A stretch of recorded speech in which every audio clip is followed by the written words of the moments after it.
I think I sent Beth a message saying that she looked like an art teacher that would like teach the kids, like encourage the kids to rebel, but also tell them that it's important to clean their paintbrushes. And I feel like that's very accurate.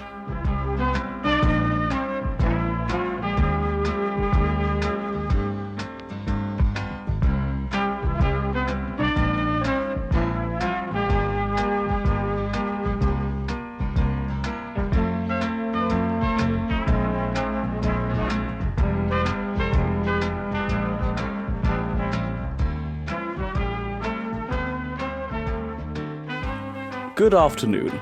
Welcome to Forever in Bloom, an exploration of Jeff Goldblum's cinematic career, and we also investigate it and we also celebrate it. Good enough. And today we're investigating, celebrating, and explorating The Legend of Sleepy Hollow from 1980. Yeah, it's our bonus Whoopsie. Yeah, we missed it somehow. Don't know how that happened, but we did. Well, this couldn't be more of a TV movie if it tried, really, could it? No, I mean, I quite like that even though we're watching these films that were made 10 years apart, we've just watched 2 TV movies in a row. We just skipped 2 TV movies. Oh, also, I'm Liam. Oh, I'm Seb. And I'm Beth. And I was just going to say, we've watched 2 TV movies in a row and I feel like I'm at home with my mum. And I literally am, so... Yeah, it's very TV and it's very 80s. And by very 80s, I mean tough to get through. I kind of disagree with you. Like, I agree with you on the objective part that it is a TV movie and it is 80s. But on the subjective part, I actually didn't find it that hard to get through. I thought it was only an hour and 30 and I thought it flew by. Yeah, I really enjoyed it. Oh, it felt like at least 2 hours for me. Well, it was an hour and 35, but yeah. If it had been an hour and 40, I would have allowed you to round it up to 2 hours, but it comes under the 1 hour 40 mark, so I'm not going to let that pass. I thought it had its really funny moments, which I wasn't expecting. I thought it was going to take itself very seriously, but it really didn't at all. I thought it took itself very lighthearted. I really enjoyed this Jeff. I got quite big Jeff energy from this, like considering that this is like the furthest out of time, considering where he is. Like this is the oldest and, like you said, the most serious that he probably should take a role because it's like old traditional style. But he felt more Jeff maybe than, or like some of the closest Jeff we've had so far, I think, in this. He was pretty charming. I'm kind of slightly charmed by the whole film, but also I did want it to be half as long, but that's just because I have I was going to say a love-hate relationship, but that's not true. I have a relatively hateful relationship with films set in explicitly this period and setting. Right, yeah. I don't know why. What is like the period meant to be? Pilgrim times. Sure. It's definitely pre-American Civil War. Right, yeah. That's New America. When was that in real life? I have no idea. 1776 I'm not a historian. was the old Constitution, so between the 17 and 1800s, I guess. Yeah, that tracks. Late 1700s. Yeah. We've got a very nubile Jeff in this. He's 28. Yeah, it does feel like we've because we've gone back 10 years. Yeah. He does look suddenly very young again. He looks quite long, doesn't he? He got a bit wider as he's gone on, but he's quite long in this.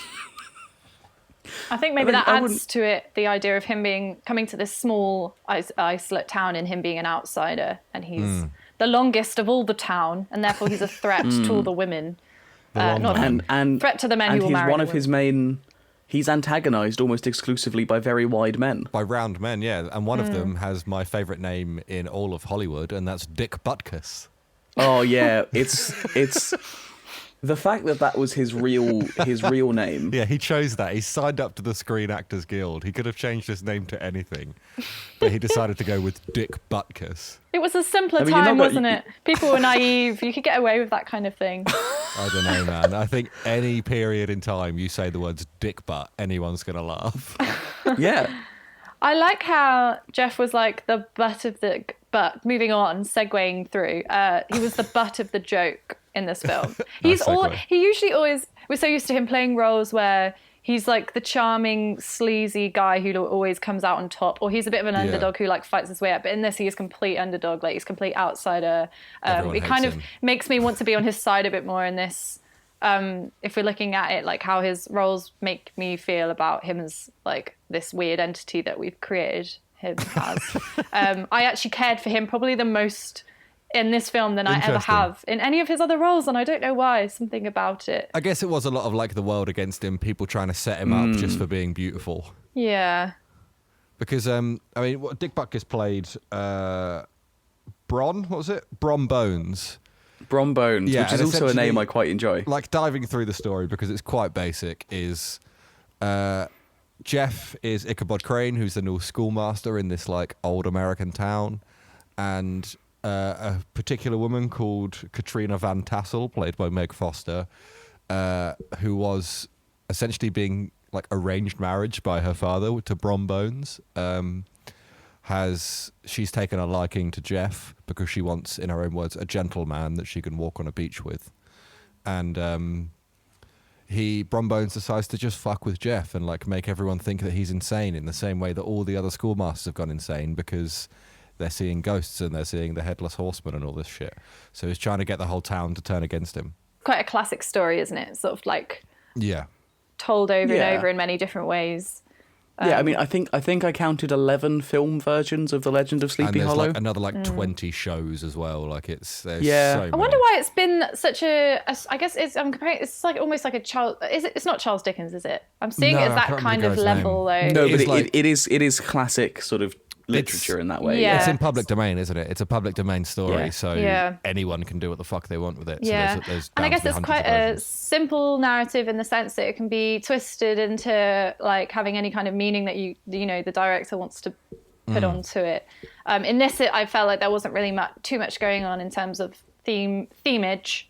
No, there wasn't too much to break down. It was very much just like It was like all shot in one park in Utah, and it's like very obvious. It's all just it's like shot nice. in one little clearing. Yeah, I quite like that. It put me in a very familiar place. I think maybe it's just because I've grown up watching this like kind of TV film, or like on the telly on a Saturday. It is the epitome of that. You get the fade outs to every like commercial break. Yeah, I hate the fade outs, to be honest. I love a fade out. I would say to carry on. No, I was just going to say, like, when I'm watching a film that was a TV movie and now it's not anymore, sometimes I can forget, but the fade out immediately brings me back to, yes, this was probably relatively low budget and probably not very good. And that fade will be immediately followed by a screaming advert about pudding or something. Yeah, like... have you heard of Heinz's New Beans, where you get like collectible things? It's 80s, with them, it's that sort of thing. Yeah, you would have had a lot of microwave meals and the new Auntie Bassett's pudding for all of the family. Yeah, chow down on like a Sleepy Hollow like themed like TV dinner while watching this. Capitalism hadn't reached that point yet. That's what I mean about like the innocence of it all. Like it reminds me of a simpler world. Well, maybe it doesn't. Maybe it's just this weird thing I've constructed. A simpler world 15 years before we were ever born. Going back, did you just say that they're putting like prizes in beans? Oh, they did that. They did that like a decade or something ago. There were some collectible things with Heinz beans. Are you saying they put things in the cans of beans? What, like cereal? That's what they used to do. That cereal. They weren't in the beans, but you got these little like voucher codes on the inside of the packaging that you could then redeem, and they'd send you bean-related gimmicks. See, that to me represents that transition from when they put stuff inside the cereal boxes to then it becoming like a code that you get to download something off the internet to maybe win a prize or enter some kind of prize fund. That represents where humanity turned and went wrong for me. That was, to quote the most recent episode of Reply All, the ribbon cutting to the decline. That fucked everything. But also, Seb, how the fuck do you know so much about 80s bean promotions? I think it was the 90s. Well, then... And don't worry about it. I'm a man with very specific interests, and sometimes those are related to the collectible little bobblehead that you got by redeeming bean codes. Seb, I don't mean this in any offence, but were you one of those kids back in the mid-2000s who had a book with crisp packets that you'd collected? Absolutely not, because those people are absolute perverts. Sorry, Okay. have I completely missed something here? What are you talking about? Before everyone had mobile phones, when people just had you just collected basically whatever you could, and that being crisp packets to some kids, they collect special when promotional you press packets leaves of what are those alien crisps? Oh yeah, Monster those. Munch. No, the actual alien ones, the little What the alien fuck were they faces. called? Oh yeah. Space- What are Space they called? Invaders. Yeah. Things like that, basically. You'd have them in a also, book. Seb, how Seb tried to I draw a collected comparison Yu-Gi-Oh bet- cards. Yeah, true. But I don't get how I was you a tried Yu-Gi-Oh to... card, Pokemon card, Crazy Bones. Do you remember Crazy I do Bones? remember What the Crazy fuck are Bones. Crazy Bones? I don't Oh, remember Beth, you what they didn't did. live. I just remember random shaped hunks of plastic. They No, I were had them, but little. what were they? They were. You're supposed. There was a game you could play with them that was similar to marbles, where you flick marbles at each other's stuff. Yeah. That's what the game was. Yeah, I have a very vague memory of primary school benches and flicking hunks of plastic Yeah, at each very other. few people actually played them. They just collected them. Wow. We could Anyway, go down this I might- train for hours. We could talk about 90s nostalgia and Yeah, we're toys. completely in the wrong decade as well. But This this movie is was the from wrong- 1980. Yeah. I would say probably one of my favourite characters in this movie is he's played by John Sylvester White, and his name is Fritz Vanderhoof. And he's, if you didn't clock his name in the movie, he's the guy with the sideburns that yells Oh. everything. Yeah. And every single line of dialogue that he delivers is just batshit crazy. I'm gonna put the time in to now put into this episode just a supercut of his ridiculous delivery in this movie. Seems a shame. You fellas, with all your book learning, always come up short on common horse sense. Bother all that, Mr. Oh, nice. Very nice. You should write that down. Yeah, you bet. Parting is such sweet sorrow. And if the spooks don't get you, I'll see you tomorrow. Yeah. And she cooks pretty good, too. You all right, sir? And she's strong, too, huh? She's strong. Not like these weak, twittery little ones you see all around these days, huh? Yeah. Because they're insane. There's one I wrote down. First of all, Jeff has a very classic old times burn towards him, which is that when he's yelling to Jeff Ichabod Crane about all the ghosts that are in the town, he says, Mr. Vanderhoof, I wish to share your friendship without your eccentricity. that's such a I like classic that a burn. lot, yeah. Fritz Vanderhoof, which also a great name, is Good name. giving Jeff the whole speech about how the headless horseman ran the old schoolmaster off a cliff, who also has a great name, which is Winthrop Palmer. There's lots of good names. A lot of these old Pilgrim time names are just generally quite good. Yeah, it's compared to they weren't called Seb or Liam or Beth. They were called Winthrop and Brom and Fritz. And I think we should bring that back. But yeah, he's telling this whole story to Ichabod about this dude getting chased off the cliff, and after giving the whole thing, he's walking away down the steps, just mumbling, going, Well, real shame. Nice man. Too bad. Real shame. Watch yourself. Watch your step. Sad story. Hope nothing like that ever happens to you. it's completely nuts. It's almost like sad story, and some of the other words were just notes that had been written on the script. Yeah, he's like a and he bumbling just old man the whole way absorbed through everything this. on the page. I do want to bring up one of the opening. It's one of his first lines when he's talking to Jeff. Is actually that he explains a lot about how widows make the best wives, and it's a good thing for a bachelor to keep in mind. Which is a weird energy. I to feel bring, like this film has been funded by the Marriage Council or something, because so much of this film is throwing pro-marriage stuff down your throat. He's too skinny, so it's a married man, he'll get fattened up, or he's insane, it's you got to get married, it'll fix your brain. And it's every situation someone has in this film, some old dude in the town is you just got to get married, that'll fix your problem. I guess it's highlighting that this is living in this small community. The only thing they really have to look forward to in these long winters, the only thing that gets them through it is the idea that they're all going to get like married to each other. They're all going to procreate and have families and like, you know, extend the tribe. Beautiful ancestral utopia. Yeah, essentially, it's almost like a cult, isn't it? Yeah. Yeah. 100%. And I am so over anything relating to cults because I feel like it's been just done to the point where I think the whole world is just one big cult now. Oh, so See, what's interesting is I was thinking of starting one.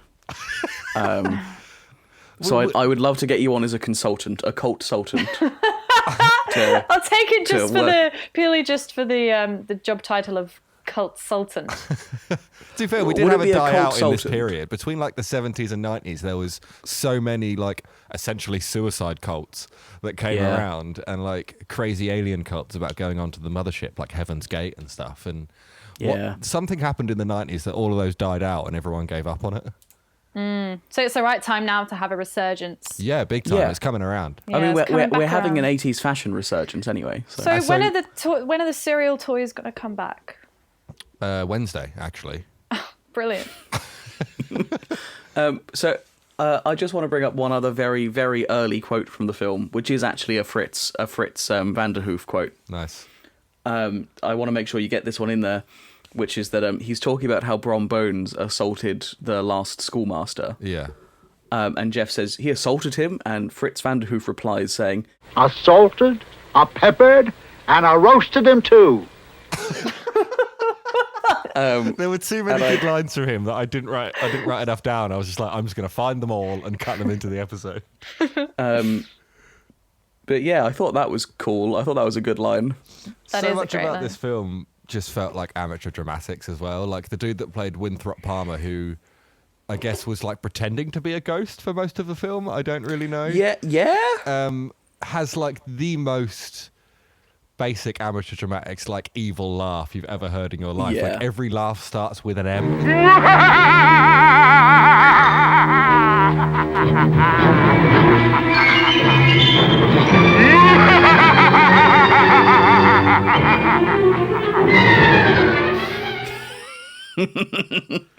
Yeah, do people actually... I've never come across someone in real life who laughs with an M sound. No.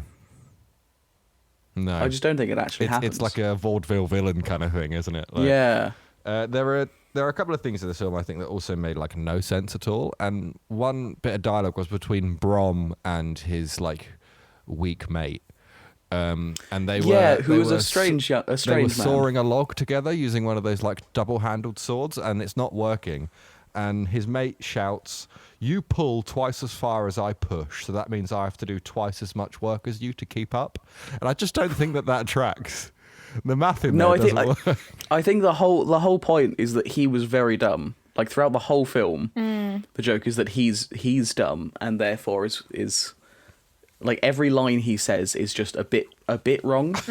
He's dumb and he's loyal to his best friend, who he looks up to as this like incredibly good-looking and intelligent guy. The whole community look up to him. Yeah, that's Dick Butkus. Is it Fred? Brom Bones, Dick Butkus. But yes, his little friend is Fred. Oh right, yeah.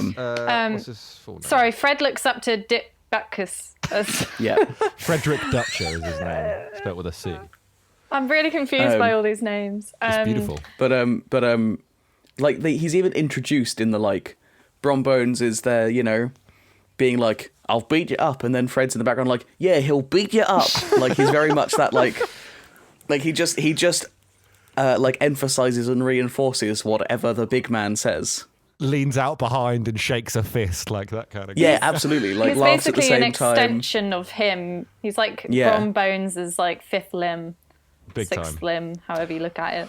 Also, the other thing to me that made no sense was the fact that Jeff is explaining the world to his kids in school and is like spinning the globe, and the globe bounces off a wood burner and sets the whole thing on fire. Yeah, but that's supposedly the work of a ghost. But he's not a ghost. But it's proved at the end of the film that there is a ghost. Yeah, but But it's a human man, not a ghost. But that kind of doesn't really make much sense because all of these weird ghostly things happen throughout the film, and that at the end they uncover that it's just a bloke, and it's like, well, that doesn't justify how he did all these weird things, then, does it? Well, there is still the Headless Horseman right at the end, which is a ghost, but the Winthrop Palmer is the dude that was pretending to be a ghost and wasn't. The Mwahaha guy. Right, yeah. I mean, it does. The ending of the film does imply that as soon as it cuts away, does it? Jeff like the last few seconds. Yeah, well, like the freeze frame at the end with the Headless Horseman in the woods. I thought that was just like a joke. I didn't think that was like... No, I think that implies that he is about to run through and decapitate Jeff Goldblum. Oh, I hate films when they do that. So I think what it is like the original story, Ichabod Crane actually goes missing. Whereas what they've done is that he goes back to Katrina's house and gets to be happily ever after, and the Headless Horseman just goes back into the woods. So it's going to carry on like tormenting them basically. Because he's just gone back into the woods and they haven't fixed anything. So they think they've solved it, but they actually haven't. And we as the audience are given this position of knowledge in the last 2 seconds of the film that we know more than they do. I think Jeff knows right at the end because the dad of the town basically is like, he basically says that Winthrop Palmer was the one that was pretending to be the Headless Horseman, and I just found him hanging by his ankles in the shed, and the men have come and taken him away.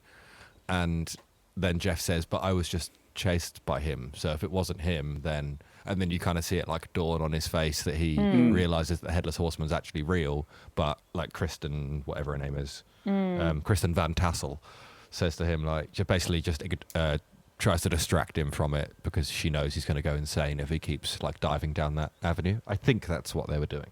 Right. That tracks. Yeah, that makes sense. Another good line, which I think is one of my last quotes, is... It's absolutely, I say good line, it's awful. It's wild dialogue, but it's a dude that comes to drop off a book to Jeff and then gets startled by the Headless Horseman outside. When he gets brought around again. The Headless Horseman tried to do me in, he did. Yeah, that's good writing. That's not good writing. That's great. It's like expository. It's like evocative. He tried to do me in. He did. Yeah. I feel like that would have come across better with a Cockney accent. Yeah, it's like Dickensian child dialogue, isn't it? Like, yeah. He tried to do me in. He tried to do me in. He did. Gosh, misters. So a key part of this film is Fritz Vanderhoof trying to pimp his daughter Thelma. Yeah. Who her and her son have the worst second name I've ever heard. I believe I have it written down here. Is it Dumkey? Dumkey, yeah. Well, she's double-barreled, I think. She's she's Thelma Dumkey Vanderhoof. Yeah. But the kid, imagine, and also the kid, the little boy, they just call him Dumkey for the whole film. Imagine if for your whole life people refer to you as Dumkey. And there's a school there, so you know he's fucked. Oh yeah, 100%. Brutal kids, mate. In early America. And his dad died, which means he's gonna have it. He's gonna get it pretty hard. Yeah, his dad's a loser because he died, and he's called Dumkey. Yeah. I just wanted to bring that up. But, True Bloom, I actually gave this quite high. I gave it a 7 out of 10. I thought he was charming in it, and I think that is pretty accurate. And there was one line specifically that made me... It was fairly early on that made me go like, oh, okay, we're getting a real Jeff in this. And it was when Thelma Dumkey Vanderhoof decided to give him like an extra piece of pie. Have another piece of pie. Oh, so big. Thank you. His like delivery was just extremely Jeff. I got big Jeff energy from that. It sort of struck me that the whole time he was just having fun doing this film. Yeah, it was like very much his style of like quirkiness, Yeah, absolutely. Beth, what did you give it? Because I'm on a 7 with Mr. Lucas. I think we're all sort of starting to drink the same Kool-Aid because I also gave it a 7. I think. Hell yeah. I think yours and my scores might vary quite drastically from here, though. The scene that confirmed it for me, like with the Bloom energy, was when he's teaching the women to sing, and he's like getting some of his hand movements. Oh my god, yeah! And it's very strong energy, and the way that he's like using his mouth kind of reminds me of like a way that he would perhaps get like warm up to portray a character that has very fast spoken. It's like how in Wolf of Wall Street, Matthew McConaughey does that like thing, and that's what he does like before every audition. So he brought that into the film himself. Completely that. And we do get another version of Jazzy Jeff, actually, don't we? He plays piano. Does he play jazz in this film? He doesn't play jazz. He plays like, I guess, early American version of jazz. White jazz at that point. Do you mean Christian music? Yes. He just played part of like a hymn. But he plays piano, so that's what I call him. Yeah, okay. And it's genuinely surprised me. Like, I knew that he played piano and he was a jazzman going into this, but it's actually surprised me how many of these films so far he's played piano in. I expected it to come up a little bit. Like, does he play piano in Jurassic Park? We've just all forgotten about it. I don't think so. Yeah, he plays the dino keys. Yeah, he makes it out of like the bones. He makes a piano. Yeah, he starts a jazz band with all the dinos. It would be something you would list on your like useful skills when you're applying for a role, like professional piano player. That would definitely be something that people would take advantage of. Speaking of DIY pianos made out of dinosaur bones, I don't know what put the thought in my head, but I've been weirdly preoccupied with the fact that we all just associate xylophones and skeletons. Yeah, that's a big thing, isn't it? Yeah. You hear those plinky plonky xylophone sounds, you're like, skeleton. Do you think it's because originally they were probably made out of bone? It's the Flintstones, man. They fucked us. And I think so too. They have fucked our generation. We've had a lot of like zeitgeist conversations this episode about things that fucked us as a generation. Yeah, man. Well, we're all fucked, so what do you expect? Yeah. It's all coming out. I think you are right, though. I think like xylophones would have been made out of bones, and because obviously you have all the different lengths, have different like resonant frequencies, and then you would have drums made out of like animal skin and all this sort of thing. So they're like using every part of the animal and making instruments and stuff. Maybe they were called xylobones when they first came out. I was about to make that joke, Beth. Well, I'll beat you. I mean, it was the most obvious joke that was going to come out of that little bit. We are going to get. I'm going to see our followers rocket off the back of that. That was a primo joke. In fact, I maybe wouldn't put that joke in because it might storm rush our fame. Don't want to get too big too fast. Viral. You know? I don't know if I need that like kind of ego to. We need slow growth. Yeah. Head inflation. Beth will leave us behind if she gets a bit. Of my comedy career is going to be skyrocketing after that gag. I'm telling you. You just go on stages around the world, tell that one joke, and walk off. Yeah, Beth's gonna Liam. We're not gonna hear from her for 2 weeks, and then we're just gonna open Twitter or something. We'll just see that Beth's people are going mad over the new guest on whose line is it anyway? Whose line is it anyway? You mean the improv show from the 90s, Seb? Is that the most recent thing you could get? I don't watch TV. I don't know. TV show. Oh, guys, sorry. Edgar Wright's just phoning me, so. Well, let's play ourselves into the next section using a xylobone. I only gave it a 4 for craft because I thought it was. I gave it a 3. I mean, it was a made-for-TV movie in the same park in one. It wasn't great. Made for poop. It was 3 for me. Okay. I gave it a 4. I don't know why. I felt like being generous. It told a story well, and that's very much for me part of it. I can forgive slightly if it lacks in visual elements, if it makes up for it in its storytelling. I feel like it did to an extent. And the characters I cared about these characters more than I have in the last 5 films we've watched. I cared about Fritz van der Hoof and Ichabod Crane. Everyone else in that movie really can suck a butt as far as I'm concerned. I didn't feel that strong. I think I'm going to be like a moderate between you two today. I don't feel as strongly in either direction about that. But I did enjoy it. I did give it a 6. Jeez! I had a good time. What'd you give it, Beth? I gave it a 6. Wow. Hell yeah. Beth, we've given it the exact same scores. Have we? Yeah. Wow. I'm about to bring the median down a bit because I gave it a 2. A 2? Liam, are you joking? Why did you try and sabotage everything I care about? I'm not. I just gave it a 2. I haven't changed it. It's there as is. No, I bet he came onto this call steaming about it, and his enjoyability was at 10, and then he's seen that we're having a good time, and he's bringing it down. Yeah, every time you two laughed, I took a fucking digit off. This movie did remind me that I'm really glad to be out of the 80s, though. Yeah.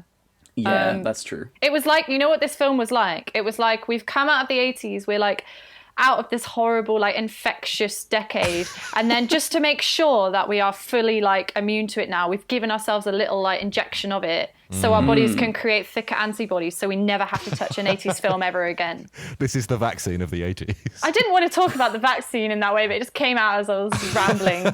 And yes, very much drawing parallels between our film watching and the toilet fire that we're all living in. So, Beth, I don't know how you're going to feel about this. Oh, it's going to be low, isn't it? No, it's number 7. What? oh God, what does it beat though? It's by one singular point. It has beaten Next Stop Greenwich Village. What? That is still, you know, my Sleepy favourite- Hollow hubris. That was still my favourite film out of all the films we've watched. That was my fave. I can't believe this has beat it. That might be your one change you can do, your one Maybe it will leaderboard be. ruffling. But this is currently sandwiched directly between Next Stop Greenwich Village and The Right Stuff. Fair. Right Stuff sucked, man. I enjoyed it, but that's fine. I think you've got rose-tinted glasses, my dude. I gave it good scores at the time. Wow. What the fuck was The Right Stuff? The First Man in Space, Chuck Yeager. Oh, Not Space, yeah. First Man to break the Right. sound barrier. Yeah. Yeah, Okay. to be fair, I rated it higher than either of you two for that one. So Yeah. Well, you're a space boy. I am a space boy. I also love space films, but you even like shit space films. Yeah, a lot of the time I do. And I'm not going to even deny that fact. Sadly, there is no tagline. There was no tagline. No tagline anywhere. I looked for a long time. Really? Absolutely Well, that's niff. quite sad. Well, it's TV movies, isn't it? There's no I think you posters for should them, really. write 3 anyway, and then we guess which one we reckon they would have picked. That's a But then fun how game. do I know if it's right? Well, you have power. I Cool, so think. then you're never going to win. Oh, that just says a lot about you, Liam, rather than me. You know. Yeah, probably. I'm trying to think of a good tagline for this film, and I can't think of one. Yeah. Maybe that's what the problem they ran into was. Yeah, doesn't deserve it. More like, no, don't worry about it. Yeah, I think that was a good choice. Seb, I know that you have that you spent a long time writing a whole paragraph of Bloomiverse theories for this movie. Am I right? So yes and no. I did, and I've become less of a fan of it with the distance of a week. Right. So, Father and Son is going to be our first like full on Okay. So you're just narrative you're gonna, experience. You're gonna fic tease us, mate. Is that what you're gonna do? That's what I'm going to do. I mean, I could just, and maybe I will. Maybe I will just Google Jeff Goldblum Sleepy Hollow fan fiction, You lazy motherfucker. Give us the actual Bloomiverse. just to see if there's something here. You know. There's not. There doesn't seem to be any actually. I'll be honest, it doesn't surprise me that anyone has written any fanfic about the 1980 TV movie, The Legend of Sleepy Hollow. I mean, fair enough. What's your Bloomiverse, though, mate? Give us that. I have just found out that the initial was actually called Rip Van Winkle and the Legend of Sleepy Hollow. That's what the What is with these names, book. man? the book by Washington Irving in 1790. So if that was the original name, we would have had Rip von Winkle, Fritz Vanderhoof, Winthrop Palmer, and Thelma Vanderhoof Dumke all in the same movie. You would have also had Ichabod Crane, because he wasn't a replacement character, he was just a different person in the film. And it was included in the animated Disney thing, Disney cartoon in 1977 called The Adventures of Ichabod and Mr. Toad. I feel like you're stalling because you don't have any Bloomiverse things. No, I do. I just don't have the paragraph that I wanted to have, but I have a theory nonetheless. Okay.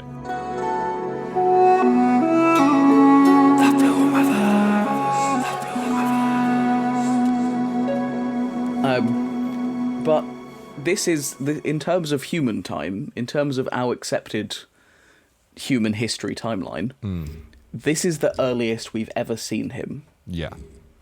And he he seems unjaded by the human world at this point in time. He, like, even in a town full of people who are, putting him down quite a lot constantly, he comes with, like, chutzpah and, like, enthusiasm to, like, every interaction he has. Yeah.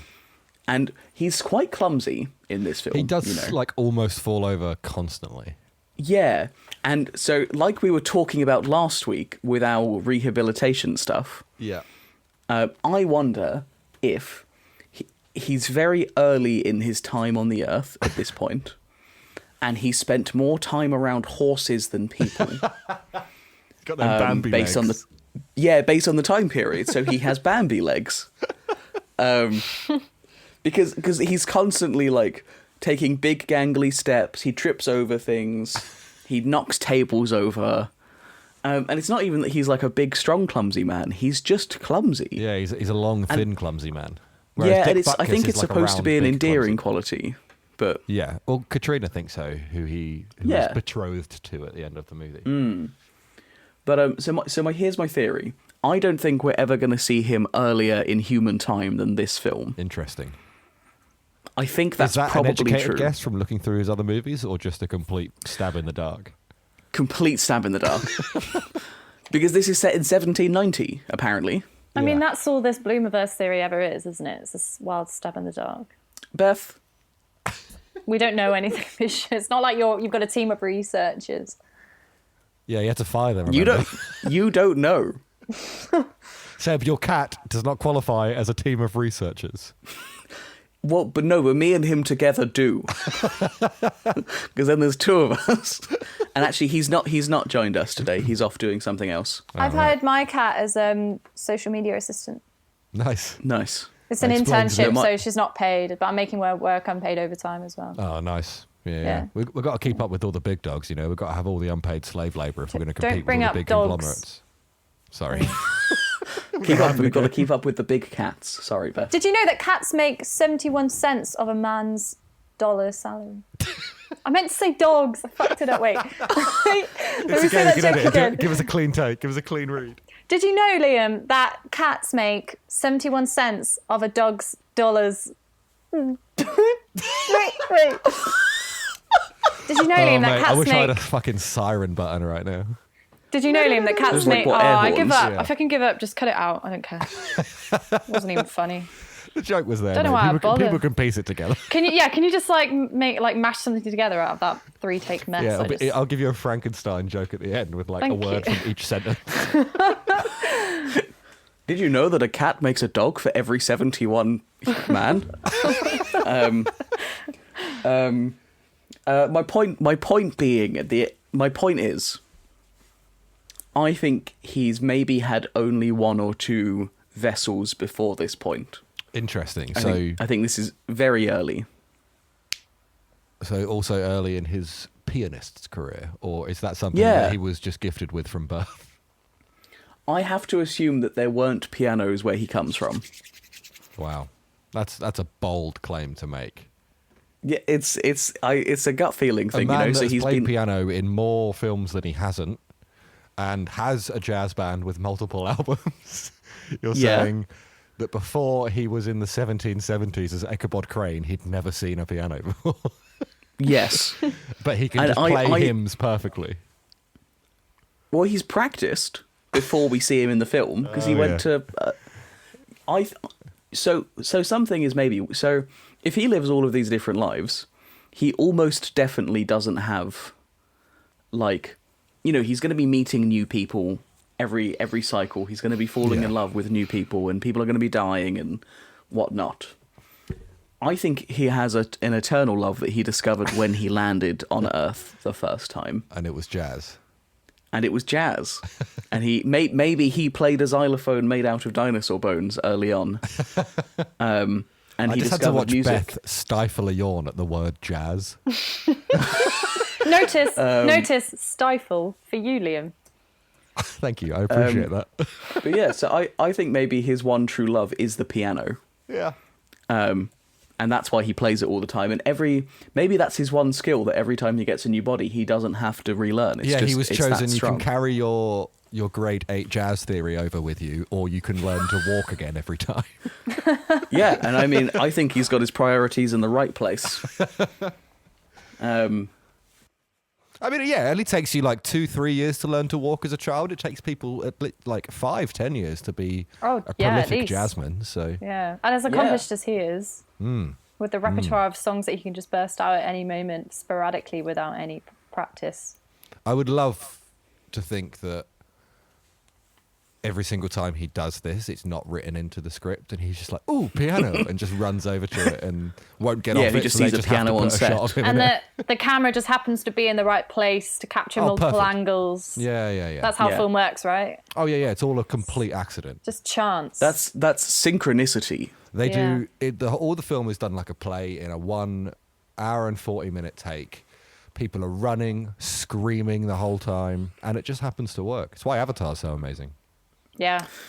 That actually has been done. Yeah, it's actually Golden blooms, right? Oh yeah. So we got no taglines. Yeah, no taglines. My golden bloom is, and I will cut the audio in again because I definitely have already said it before, is his reaction to getting a big piece of pie. Oh, so big. Thank you. My golden bloom is when he's the faces he's making when he's in the choir lesson, and he does this one where he like pierces his lips and he just looks really cute. I actually kind of fancy him in this film a little bit. I get that. Young Jeff is an absolute dish. Long hair. I think it's the long hair. So is old Jeff, to be honest. Yeah, but you know, all Jeff. Yeah. So I'm actually going to choose a bit right at the beginning of the film, when he's hanging upside down with a dog barking at him. That was almost going to be mine as well. Yeah, there's something sort of almost childishly entertaining about watching him dangle in front of her. And then you can tell this is made quite cheaply, because when it cuts away, he's like a foot above the ground. like he falls, and he doesn't fall, he just steps. Yeah. Like he steps off the trunk onto the floor again. But the whole time it was made to look like he was, high up, hiding from dogs. But just him dangling from a tree with a dog barking at him. There was an energy to him that I enjoyed at that point. Well. I have a suggestion. Interesting. For something that we could say sometimes. That's bold of you. Continue. I know. I've traditionally come with bad ones, and today might be a continuation of that, but it might be good. And Beth, you know how you like the baby bloomers thing? I want to join in, and the sign off could be "Stay golden, baby bloomers." Oh. Well, if you try saying it yourself rather than Stay golden, baby bloomers. Yeah. Stay golden, baby bloomers. Didn't feel as good. I thought you were going to kind of come out with absolute gold then, and you came out with that. I did. I can't say anything that's pre-prepared. Like I can't say anything I've been told to say because I just come across as 80s receptionist. I just genuinely can't. Phone voice activates. Well, maybe that's just our bit that every time we have a different ending tagline because we can never fucking decide on something. I'm just gonna keep coming with new ones whenever they come to mind. Cool. Nice. We'll have a wealth of them. Can't wait. Maybe we just have like stay fresh cheese bags, as we both love that as a sign off. I mean, doesn't make any sense contextually. Yeah, it's not contextually relevant. It's just a fun thing to say. Yeah, and that's what this is, really, isn't it? Just a bunch of. If you think about it, life is just a bunch of fun stuff to say, and then you die. So, I guess that's time to wrap it up now, isn't it? Yeah, probably. I feel like I put the button on it. At the end. Yeah. Usual things. Please share the show. It really means a lot if you do. Tell people that you're enjoying it, and try and swindle your friends into it if you can. Get in touch with us if you want to on Instagram at foreverinblum or foreverinblum@gmail.com. Sort of rate and review the show on iTunes or whatever if you can. Wait, hold on. What? I have a better Golden Bloomer quote I've just remembered. Okay, sure. It overtakes everything else in this film, which is that at one point, Jeff stares intently into Fritz van der Hoof's eyes and says, I've got it written down here, discovered wonders provide a spice to a man's life. Wow. And if that's not beautiful, what is? Also, Seb, how much Aye. Jeff? Ah. Oh, yeah. We had a whopping 37 minutes and 45 seconds, which is That's really actually not not much. that long, Yeah, it's not considering... Whopping and not very much. A whopping Well, underwhelming. A whopping third of the film, and he's basically the main character. What the fuck were they doing in the rest of the film? Fuck knows. That's it, right? We did it. Have we done it? Have we Yeah, done we've, the did it. we've done it. Little bonus up. Yeah, sorry for missing it. We'll try not to do it again, but I can't promise that because we fuck up. And Yeah, no promises from me. thank you for listening. And I've said all the things I need to say. Is there anything else, people? You two? Any other last final thoughts? Stay golden, baby bloomers. Why did I'm I not even say saying that. Yeah, I why did I say refuse that? to say that. You've totally tarnished my saying. Beth, you do whatever you want. I'm just trying to bring some extra class Well Bye, done. everyone. to this ship that we've got Cool. going on here. Bye.